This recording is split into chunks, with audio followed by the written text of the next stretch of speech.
Hello everyone. This video is a part of a JavaScript playlist where we build games and projects to learn JavaScript. And in today's video, we are going to make a simple card-based game, or which is known as concentration game, machine card game, or memory game. It's a simple card game where we had to turn two cards at a time and pair them up. So yeah, this is a very simple game we are going to make today, and these are the following rules we have to follow. Let's start the coding. So before going further, let me give you a little bit instruction. Follow up with me.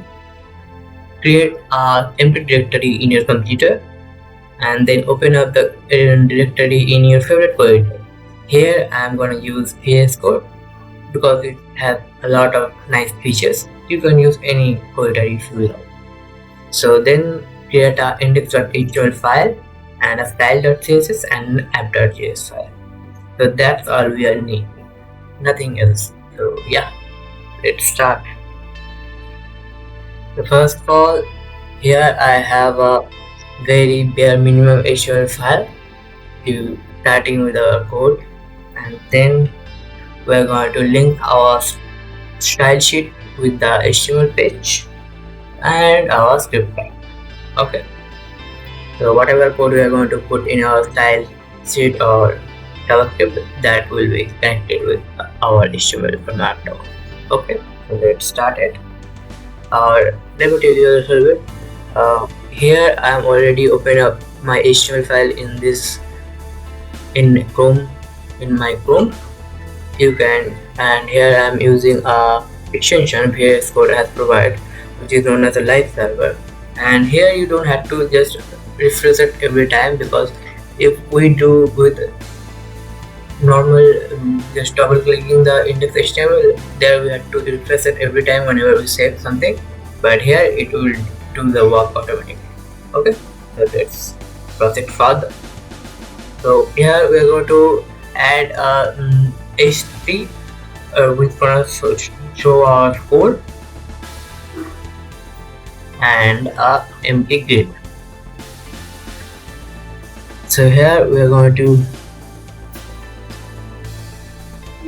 showing our code. We are using a h3 tag, and inside here we are specifying a span tag with the ID of result, where we are going to show our final result through JavaScript file. Okay, alright, and the empty grid which gonna serve as our main game grid, where we put our all of our 12 cards. Okay, game layout actually. So let's jump into the app.js file.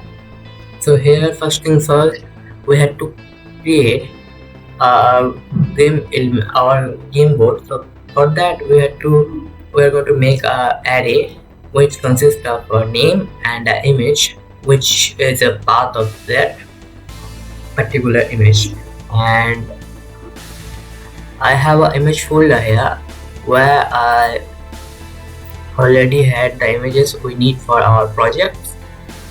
So yeah, you can find it in my GitHub and you can download it from there.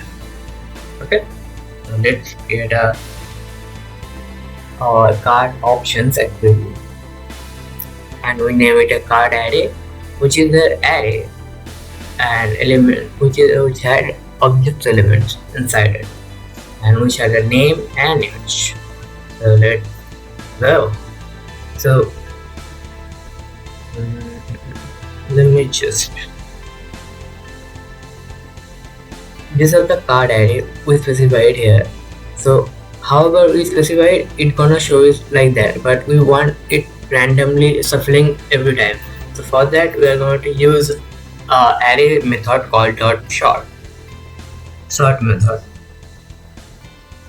which gonna shuffle or sort through randomly in our card array. Or here we don't have to store our card array anywhere, because the sort method doing the sorting in place means it change or update the current array. Okay, and this is a basically shortcut of a randomization or random sampling or random sorting. Here we are going to subtract point 0.5 from a random number in between 0 to less than a 1. So whenever we get a positive number, this is gonna go up, or negative number this is gonna go down. This is just like that. I am gonna put the short married docs in the description, so you wanna check it out. Let's go further, and now we are going to select our HTML elements, and then we select two elements, a grade and a result. So here we are going to use uh, get by element by ID method in document to select in. Okay, now we are going to declare our global variables, which gonna help us to track through the array, track to the cards we are going to click or push later. We are going to see in our video today, and the card's own is for the result. Okay, so let's go further. So now we had many things. We had our cards inside an array, so we are shuffling to randomly to it. So now what's missing? Now we have to create our board. As we see from previously, when I'm showing you the game preview, we have to make the cards. Okay, so let's create a function, create board. Let's call it first and then define it. So what we are going to do here, okay, what we are going to do here we are going to create image element for each element in our card array and then append it to our main grid div. Okay,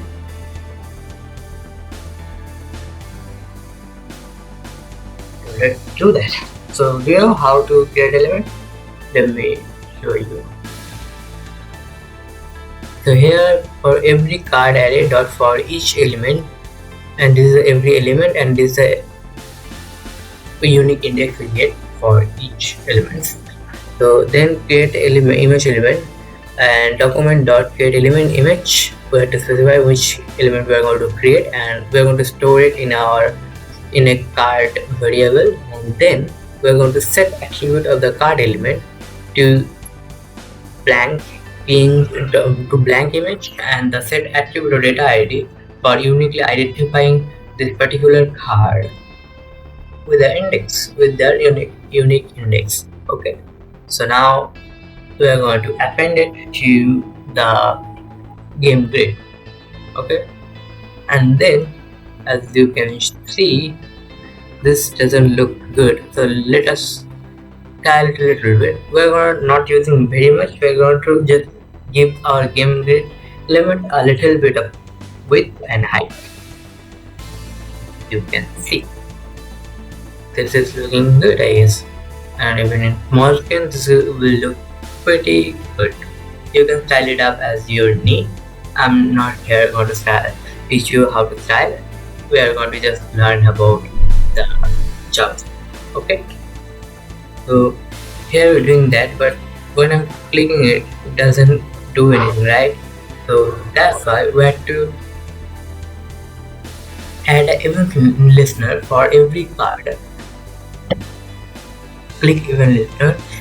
So, and that's going to name, we're going to name the callback function of clip card.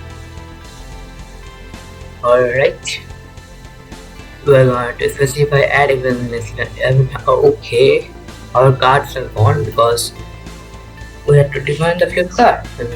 I guess that will be fine. Yeah, so let me tell you a little bit about that. So we're going to add event listener for each card, and this event listen for a click event, and which then gonna call back a function flip card. So alright, so flipping card, what do you have to do? First of all, we need which card we are clicking or targeting. Okay, We can do that by this dot get attribute data ID, because each card had a unique data ID. Okay, that's the way I told you before. Now we had to like uniquely identified it. That's why we set the attribute of data ID to a unique index for each card, and now we are going to use it to get the I get the card which we are going to target or click. Okay. Hmm. And then when we get the card, and then we're going to set the attribute of the source card from the card ID and the card ID. Suppose we're clicking here in 0. So in here now, which card is in 0th place, we're going to accessing that element of the card ID and just using the image, which is a string of the path for that card. Okay. So now let's see. Yeah, this is working. This is really nice. Everything is working fine. So let's refresh it, and that will be different. And that is even burger, ice cream, and milkshake. So let us try again. This is now hot. Okay. Hopefully you get it. We'll just set the attribute to the specified card. And now keep track of the which card we are going to using. We are going to use. We are going to using. We are just pushing the dot card name to the card chosen and card chosen ID card IDs to card chosen IDs. We are going to use it later, so you can see why I am doing that. Okay. So now, if I keep doing this, 2, 3, 4, what is the purpose? Here is the purpose. Is when you are going to flip two cards, it had to check for a match. So here we are specifying card chosen.length equals to 2. Like whenever we click second card, they should check for the match. And the check for match, we are going to specify a check for match. And here we are using set timeout for 500 milliseconds, because when you are going to hit two card, if you're gonna instantly call the check for match, this doesn't look very nice. That's why we are using set timer to give the little bit 500 millisecond time to rest and then call the function. Alright, then define our check for match function.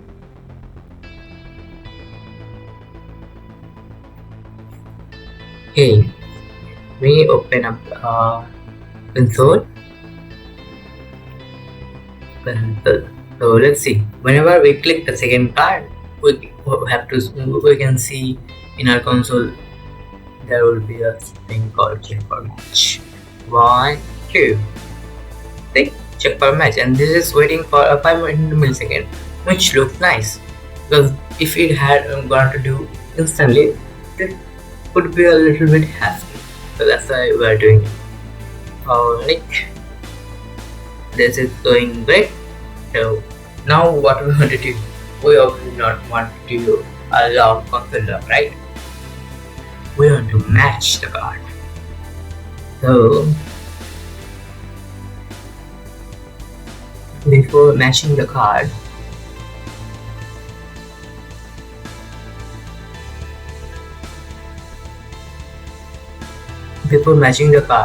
we are targeting all the image element inside the grid to use them.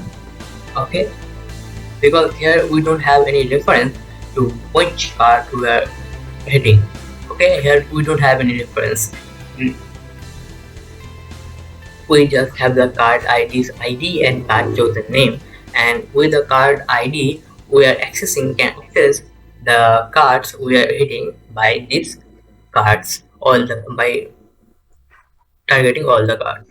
So first, see if we click on the same card. Okay, alright. First of all, give me a second.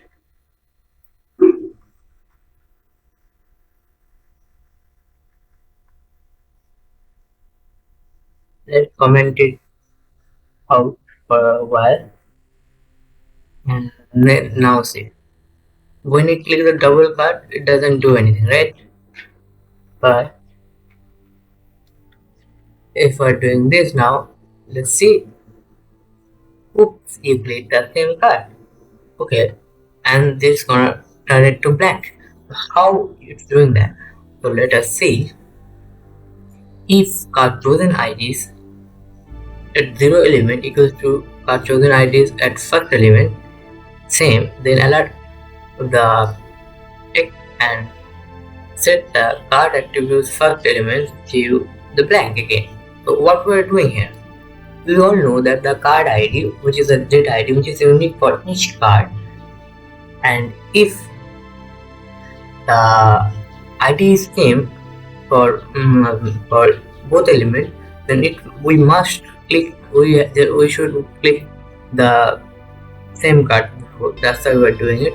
And here we don't have to set that for both cards because this both cards are same, only one card. That's why we just set attribute to one card. You can do the both, but it doesn't matter much. So you can ask, why don't we use the card chosen where we store the name? So as you know, there is also should be two names, and we are going to use it when we are searching for the two card pair elements, but not the same card. Okay, two pairs are different from the same card. Alright, now we're going to see the pairs. So here we are going to use card chosen, which stores the name. Alright, which is different for two cards, which had two cards in our 12 part. And here we are going to alert some text and then set the matching cards to a white image, new image, and remove the event listener for them and updating the result. So let's see how it's working. Okay, alright. We're not lucky enough to get the match. Alright.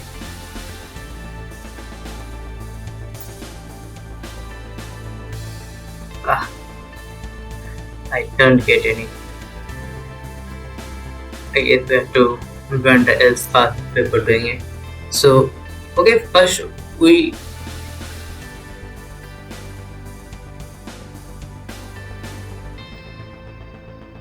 implement when we are going to hit on the same card, and we implement also when you found a match. And let's implement what if we didn't get any. So else statement will be there. If it is a match, what we want to do? We want to do sorry and let's turn back the card into blank again. Alright. Sorry. Okay. Yeah, we found the match. But this time we already pushing the card chosen area and this will be length of 4. So this doesn't work all really. So for that we have to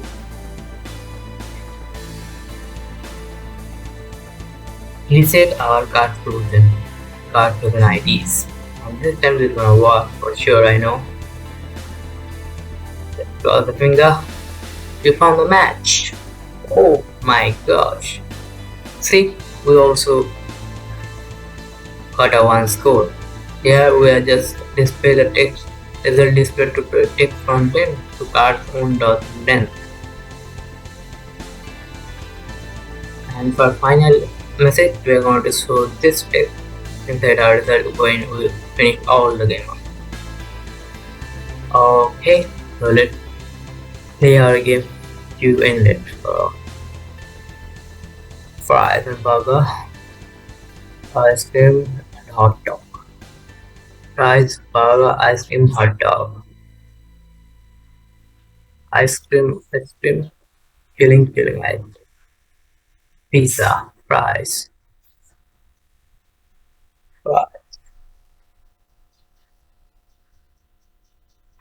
burger, hot dog. Forget it. Right. Pizza. Check. It should be burger. Pizza. Okay, we are almost there. And fine. Woohoo, you had selected all three. So we are successfully completing the game, and I don't style it up very much. You can clone it from my GitHub repo and style it as you want. Hopefully this video is helpful to you. If you learn anything new, just like the video and share with your